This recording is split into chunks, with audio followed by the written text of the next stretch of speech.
No one knew where she came from. Only a child found her alone, half buried in the snow. She was too weak to even say her name. But that blanket, it carried more than warmth, it carried fate. And by the next morning, 700 warriors knelt in silence in front of the barn. Don't forget to like the video, share your thoughts in the comments, and subscribe for more stories like this one. The weather that morning was right on the edge between freezing and thawing. The sky hung over the land with a heavy gray weight, and the wind was making the bare tree branches sway like they were speaking. I'm Noah Becker, only 13, but already carrying shadows bigger than myself. People always said I was a quiet kid, but something unspoken was growing inside me, something heavier than my father's cold stares or my mother's silent crying. That morning, standing in front of the barn, I had picked up an old quilt. The one my grandmother had made, burnt at the edges, faded in the middle, but still holding warmth. I left the house without telling anyone. I tried to walk over the ground between mud and snow without leaving a trace, but my footsteps echoed like a deep drum in the morning silence. The barn was at the far end of the farm. The fences were bent, and the wind howled through the hayloft. From the outside, it looked like nothing special, but what I had hidden inside, or at least tried to hide, no longer belonged just to me. I found her 2 nights ago, by the fence, almost blending into the earth. The moonlight was faint, but bright enough to see her face. Her back was covered in blood and mud. Her feet were bare and frozen. Her skin was pale, and on her face there was a mark, a trace of death more than life. Her eyes were open, but not looking. That first night, I thought she was dead, but when I came back in the morning, she had turned her head ever so slightly. And in that moment, I knew nothing would ever be the same. I still didn't know her name. She hadn't spoken. Her lips were cracked, her cheeks bruised. But in her hands, she was tightly holding a small pouch decorated with dark blue beads, torn at the top, but still looking sacred somehow. When she pressed it to her chest, did she whisper a prayer, or was it just pain I heard? I still don't know. When I came back that morning, she was in the same spot. But this time, her eyes were open and watching me. I wasn't afraid anymore. I slowly draped the blanket over her shoulders. Her eyes closed for a moment, and for the first time, I heard her breathe, short, shallow, and deep. In the silence that followed, I could hear my own heartbeat. "Let's go inside," I said, my voice cracking. She didn't answer, but she gave the slightest nod. I picked her up. Her body was light, almost like a bird's. I carried her to the back of the barn, where I had made a space in the straw. I laid down an old horse blanket and set her on it. I placed a small bucket of water and some breadcrumbs next to her. That was all I could do. Just as I was about to leave, I heard something. A sound carried by the wind, maybe hoofbeats, maybe a shout, or maybe just my imagination, I wasn't sure. But right then, I felt something shift inside me. It wasn't just me and her anymore. Someone else was out there, or more than one. That night, when I returned home, my father didn't question me. He had the silence of a tired man. But every time I looked out the window, I searched for a flicker of light in the barn's shadow. The weight in my heart was heavy, but that flicker had a name: hope. When I woke up, there was a sting inside me. I looked outside. Just past the barn, beyond the fence, a silhouette. Someone was watching, not moving, just standing there. I got up on edge, put on my shoes, and stepped outside quietly. As I approached the barn, I heard rustling inside. When I stepped in, I found her standing. Her knees were shaking, but her eyes, they were no longer empty. She had the blanket wrapped around her shoulders. She looked at me, and for the first time, she spoke. "My name is Luma," she said. In her voice was both a foggy past and a future not yet written. The only thing that crossed my mind was, "This is just the beginning." Luma's voice echoed in the misty silence of that morning. Just 2 words, but strong enough to change the direction of the wind. "My name is Luma." Noah didn't want to break the fragility of that moment. He kept his eyes on Luma's. They weren't just brown. They had the depth of soil, like rivers were hidden inside them. Just the fact that she stood up was a miracle. But the world behind her was still not the same. When he glanced up at the roof of the barn for a second, he saw that shadow again, motionless beyond the fence. "Someone's watching us," he said quietly. Luma didn't turn her head. "There are people coming, but they're not here for you," she said. Then she sat down, wrapped the blanket around her shoulders, and knelt to take out her small pouch. Noah noticed she only held that pouch while sleeping or praying. Now, for the second time, She was praying. Noah stepped outside. A thin layer of snow had settled on the ground. The footprints had faded, but new ones had appeared. The narrow path between the house and the barn no longer felt safe. There was something in the air the wind couldn't carry silent, but warning. A sense of expectation that made his skin crawl. When he got back home, his mother, Marlene Becker, was standing at the door, looking at her son carefully. "Where did you go this morning?" she asked. Her voice wasn't harsh, just tired. Noah wanted to brush it off. Had some work in the barn. But she didn't look away. "Is someone in there?" At that moment, Noah realized he couldn't carry the weight of a lie. "Yes," he said, "but she's sick. I just helped her." Marlene turned her head for a moment, looked toward the barn. "Don't let your father find out," she said finally. To him, helping is only for those who've earned it. Noah nodded. That night, at the dinner table, his father Thomas Becker quietly picked at his plate, as always. But he looked out the window twice. Someone else had felt it too. The house smelled a bit different now. Not like smoke, more like instinct leaking through the cracks in the wood. In the morning, Noah woke up to a rustling sound. When he got dressed and stepped outside, he saw 3 new figures beyond the fence. He couldn't tell if they were people or horses. They just stood there. His eyes couldn't decide whether they were real. But Luma saw them. She was standing at the barn door. Her blanket had fallen to the ground. "Who are they?" Noah asked, quickening his pace. Luma didn't answer. She slowly took something out of her pouch, feathers, a dried flower, and tiny flat stones no bigger than a fingertip. Even though Noah didn't understand, he noticed she was placing them on the ground in a certain order. After placing the last stone, she closed her eyes and bowed her head slightly. In that moment, Noah realized she wasn't just someone wounded, she was carrying something. A past he didn't know, a broken people, a ceremony left unfinished. That day, strange things started happening around the Becker farm. The dogs stopped barking. The chicks huddled silently in the coop. It was like everything could sense a whisper approaching. But Noah felt it the most. He understood that time moved differently around Luma. Every minute felt like a choice, every breath a burden. At night, the snow got heavier. And in that silence, when Noah looked out the window, he saw them clearly. 7 figures, just beyond the fence. None of them moved. They were all staring at him. Luma was standing then. She met Noah's gaze. "They haven't decided yet," she said. "But they're waiting. If what you gave was just a blanket, don't be afraid. But if what you gave was a promise." She didn't finish the sentence. That night, Noah didn't sleep in his bed. He grabbed his blanket and went back to the barn. Luma wasn't sleeping. Her eyes were closed, but her breathing was sharp and alert. "I'll stay with you," Noah said. "No matter who comes." Luma turned her head, and for the first time, she held his hand. "Then you're not just you anymore," she said. "Now you're a story." And in that moment, the 7 shadows beyond the fence took one step forward. The silence of the night broke at that moment. The 7 figures took another step forward. Noah's hands were sweating, but Luma's hand was still in his, and it felt like that was the only thing keeping the fear at bay. The barn walls seemed to tremble, or was it just the wind? But suddenly everything felt more real and heavier.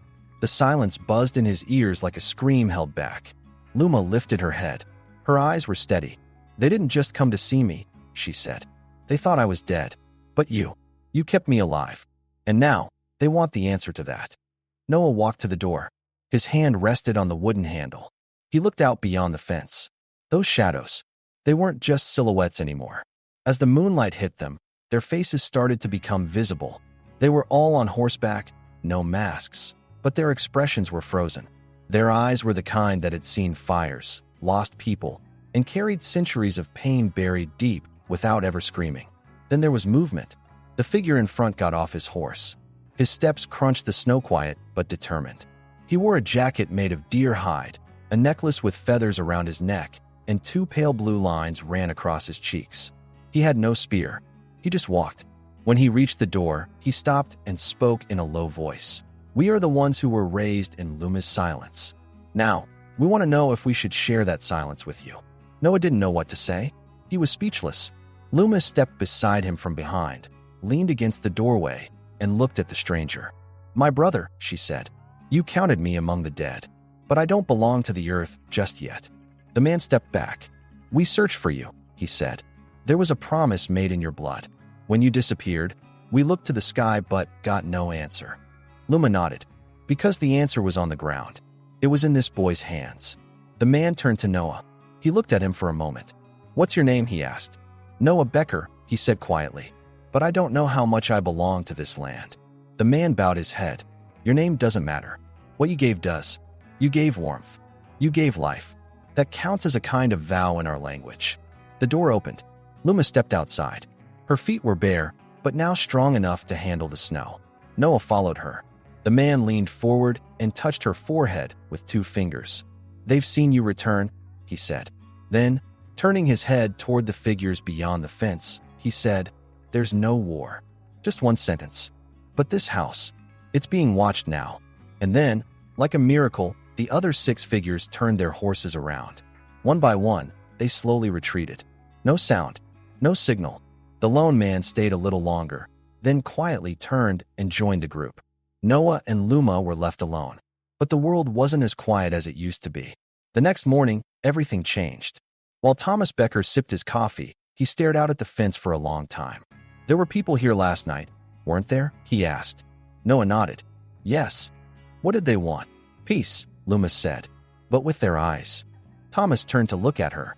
It was the first time he'd heard her speak. "There's something about you," he said. "You're not afraid." "I was," said Luma. "But then a boy gave me his blanket. And now, there's nothing left anyone can take from me." That evening, Noah went back to the barn. Luma was there. She had her pouch in her hand, a few dry herbs, a feather, and a stone in front of her. She was kneeling, performing some kind of ritual. "This is a sign for the watchers," she said, "to let them know I'm still here. Noah," she continued, "if one day they all come back, and this time they don't choose peace, what will you do?" Noah knelt down, looked her straight in the eyes. "I'll give them my blanket again," he said. "But this time, I'll place a weapon on top of it." Luma was quiet for a moment. Then she nodded. "Then we're not just alive anymore. We're strong enough to protect each other." But that night, something else happened. Noah never woke up, because the barn behind the house had caught fire. Noah didn't wake up to a scream because no one had screamed. What woke him was the sharp smell of smoke in the room and the red glow in the window. When he got up, his knees were shaking, and his heart felt like it was beating in his ears instead of his chest. He ran to the window and saw the flames dancing. The barn, his barn, the one that kept him warm, that hid his secrets, was now wrapped in a fire far too late to stop. He ran out without even putting on his shoes. Snow clung to his feet, but he didn't feel it. He shouted at the top of his lungs, "Luma!" No answer. The smoke rose thick and black into the sky like a curtain. He tried to run in through the door, but the wave of heat pushed him back. Right then, a hand grabbed his shoulder and pulled him away. It was Marlene. Her eyes were filled with fear and shock. "Who's inside?" she asked. "Luma," Noah yelled, choking on the air. "She might still be inside." Thomas came running with a blanket, but he couldn't reach the door. The barn's roof had started to crackle and collapse. And then, something like a miracle happened. Someone came out from the back door, on her knees, covered in ash. Her eyes were burned, but her mind was still clear. It was Luma. Part of her hair was scorched, her blanket full of holes. But she was alive. Noah ran to her, dropped to his knees, and held her tight. "Who did this?" Luma whispered. "They tried to burn me." The straw. It was lit from the outside. Thomas joined them. As smoke continued to pierce the sky, something in the grass next to the barn caught his eye, an odd mark sticking out from under the snow. 3 stones, placed in a circle. In the center, a feather painted black. Noah's eyes widened. "What? What does that mean?" he asked. When Luma looked at the symbol, her pupils trembled. "It was a warning," she said. "Someone is still looking for me. And now, they're not just watching. They've made a move." Thomas knelt and looked at the stones. "Who is it?" "Someone from your tribe." Luma shook her head. "Not from mine. From the ones who saw me as a thing. The ones who wanted to own me instead of forget me. I escaped, but they never stopped chasing me, because they wanted my silence." That night, the barn burned to the ground. But one thing survived the ashes, Luma's small pouch. Scorched by the heat, but still whole. Its contents hadn't spilled. The blue bead, the black feather, and the shiny stone were still inside. By morning, Marlene cleaned out the old laundry room with her own hands. She placed a small bed inside and covered the window with cloth. "You can stay here," she told Luma, "if you want. Her voice wasn't giving an order, it was offering acceptance. Women's language often relies more on silence than words. Noah spent hours studying the spot where the barn had burned. There were tracks hidden under the snow. Hard to see with the naked eye, but Noah wasn't a child anymore. Every step he took now felt like a decision. As he moved forward, he crossed the fence line. There, on a patch of softened earth, he found a freshly left mark. Not an animal's, but placed by human hands. A small carved figure of a wolf. When he picked it up, it was cold, but something about it vibrated with threat. As he turned back, he felt movement in the bushes. Someone was watching. A faint silhouette, visible only for a second, then gone. That night, no one spoke at the dinner table. Thomas slowly set his fork down on his plate. "That's enough," he said. "She's not just a girl anymore. This house has crossed into something. And every border comes with a price." Noah leaned forward. "But it also comes with honor. If we stay quiet, we live how they want. But if we protect what's ours, we live how we want." Thomas didn't look away. "All right then," he said. "We'll draw that line together. But we better know exactly who's with us." When Luma walked into the room, she was wearing slippers and an old shawl Marlene had wrapped around her shoulders. Her eyes were clear as glass, but her spirit was still a mountain. "I won't stay quiet anymore," she said. "But when I speak, I want real people standing behind me, not just shadows." And at that moment, Noah understood. This wasn't a rescue story anymore. This was the spark of resistance. It was still snowing. But this time, the silence didn't feel peaceful, it felt like the shadow of something approaching. Noah had woken with the first light of morning and quietly watched his mother preparing breakfast on the cold stone kitchen floor. Marlene wasn't asking questions anymore. Her woman's intuition had already understood. Some things didn't need to be said, they were written in your eyes. But Thomas's eyes still held questions. And in his gaze, Noah saw not just suspicion, but fear. He wasn't just a farmer anymore. He was a father, a man who had to defend his home. That day, Luma opened her window and looked outside for a long time. Her hair was neater now, her face still pale, but there was a new light in her eyes. She called Noah to the window. Looking out at the place where the barn had burned, she spoke. "That place is sacred now. It's ash, but even ash is a wish. The earth doesn't forgive those who forget it." Noah lowered his head quietly. "Someone tried to silence you. Who was it?" Luma took a breath and stared off into the distance without squinting. "If I speak his name, it's like calling him back. But I'll tell you, because I don't want to run anymore." Silence settled between them like an old tree. Then Luma began. "When I was born, my mother named me Luma. In our language, it means quiet morning.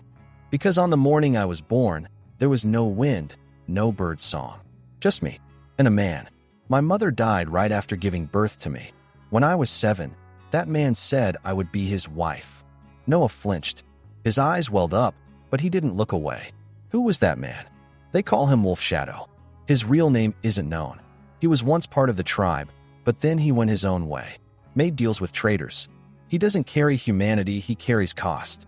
Uses children, women, faith for his own gain. And I was his toy, but I escaped. One night, I looked at the full moon and ran. He cursed me, said, 'No one will want you. Every place you go will greet you with silence.' But then I found you." Luma's voice cracked, and tears rolled down her cheeks. Noah held her hand. For the first time, her hands weren't cold. "He burned the barn," Luma said. "He still thinks I'm a thing. And now, he wants to own me again. But this time, I'm not alone." That night, the house stirred once again. When Noah looked outside through the curtain, he saw a sign hanging on the fence. An old animal skull painted red. Something had been carved into it. Promises are never forgotten. When Thomas saw it, he started cleaning his rifle. But this time, he wasn't silent, his eyes were full of resolve.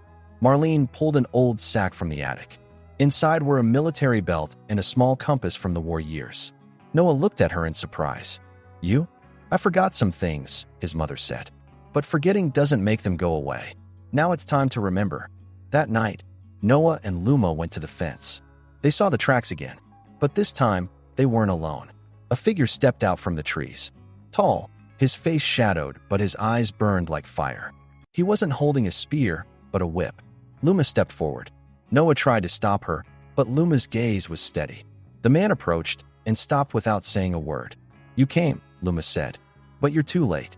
I don't belong to you anymore." The man took another step.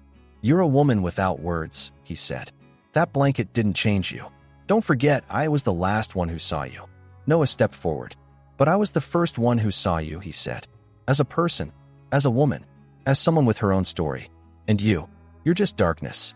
The man smiled. But it wasn't a smile of victory, it was a threat. "Then tomorrow, at first light, the real decision will be made. I'll be waiting." And then he turned back into the darkness, disappearing without a trace. When they returned home, Marlene was waiting. Thomas had his rifle propped beside the window. Noah's hands were still trembling. Luma's eyes were still filled with tears. But this time, no one ran. That night, no one spoke. But morning would come. And with morning, either a reckoning or an awakening. The first light of morning was gray and cold. But this time, the cold didn't come from the air, it rose from an old fear buried beneath the earth. When Noah looked out the window, he could see shapes in the mist at the end of the field. They were approaching, silently, just like before. But this time was different. Thomas checked his rifle and slung it over his shoulder. Marlene placed hot water on the stove, preparing an herbal tea for Luma. But the herbs in the tea weren't for calming, they were for strength. Luma stood by the window.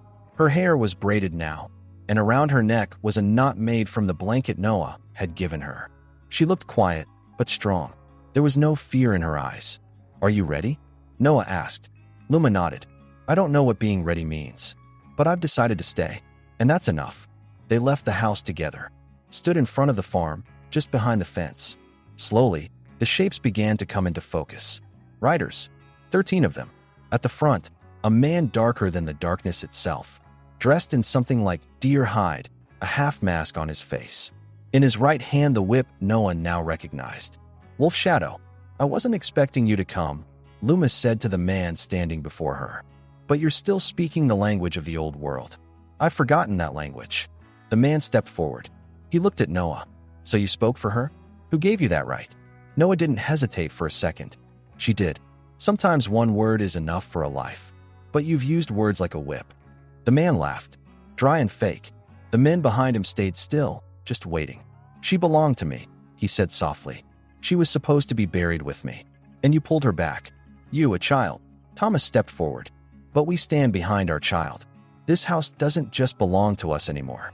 It's not a border, it's a promise." Wolf Shadow reached for his belt. Marlene raised the rifle. But Luma moved first. She pulled the famous pouch from inside her coat. And from it, she took out a seed covered in stone. She dropped it to the ground. "The earth no longer knows you," she said. "This seed is sealed with our ancestors' peace vow. If you cross this line again, your name will be erased from the soil." The man froze. His eyes darkened, as if seeing something real for the first time. Then his knees shook. One of the men behind him dismounted. Slowly, he walked toward Noah. He was holding something, a small figure taken from the ashes of the barn. "An eagle. We found this there," the man said. "If someone can pull a symbol from the heart of the earth, then he has a place on that earth." And he placed the figure in Noah's hand, bowed his head. Then the others bowed as well. Wolf Shadow stood alone. He gave no order, declared no war. He had lost something, maybe for the first time. Not his power, but his name. He turned silently, mounted his horse, and vanished like the shadow he had come as. No one in the house said anything. Only Luma looked up at the sky and whispered, "Now my name belongs to me." Noah put the eagle figure in his pocket.